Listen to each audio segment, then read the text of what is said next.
Hi, I'm Arun Chaudhary. This is my Physics Lab 2 Lines of Charge.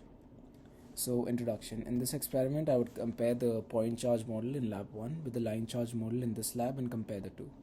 The key difference is that in the line charge model, we divide the tape into infinite point charges, and hence the results should, in my opinion, be more accurate.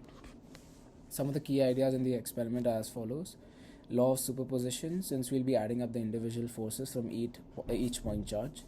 Coulomb's law, which is electric force is equal to kq square upon r square. Gravitational force, which is F is equal to mg. Newton's second law, which is F is equal to ma, and the two models that I'll be using, which is the line charge with multiple charges and the point charge, which is a single point charge. So the system and surroundings, these are going to be the same as Lab 1. The system in this case is the charge tapes and the pen in the experiment, whereas the surroundings are everything else, for instance, the table in the book. Preview of results. So the electric charge on the tape using the line charge model in this experiment was found to be 1.79 times 10 to the power minus 8 coulombs. The electric charge from the previous lab was 3.2 times 10 to the power minus 9 coulombs. This was previously found by setting the gravitational force equal to the electric force.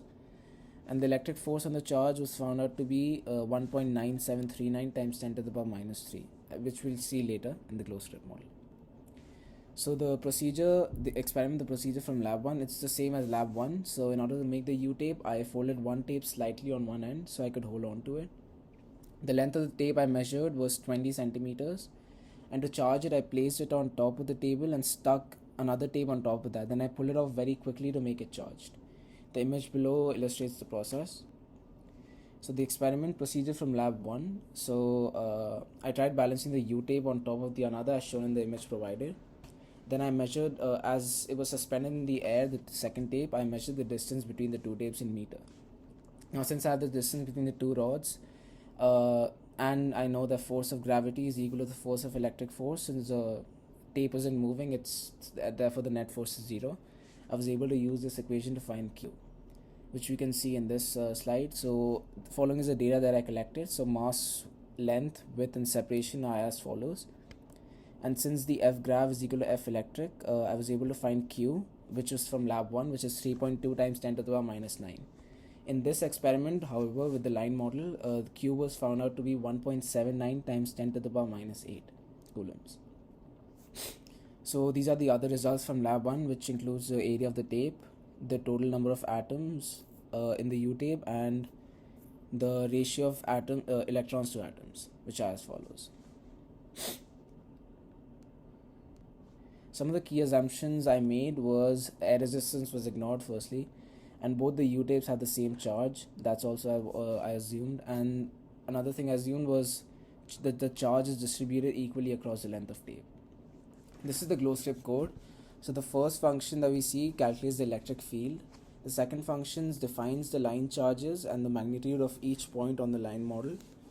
And in the second image on line 77 and 78, I defined the top tape and the bottom tape. They were given different colors, which red and blue, to distinguish between them easily.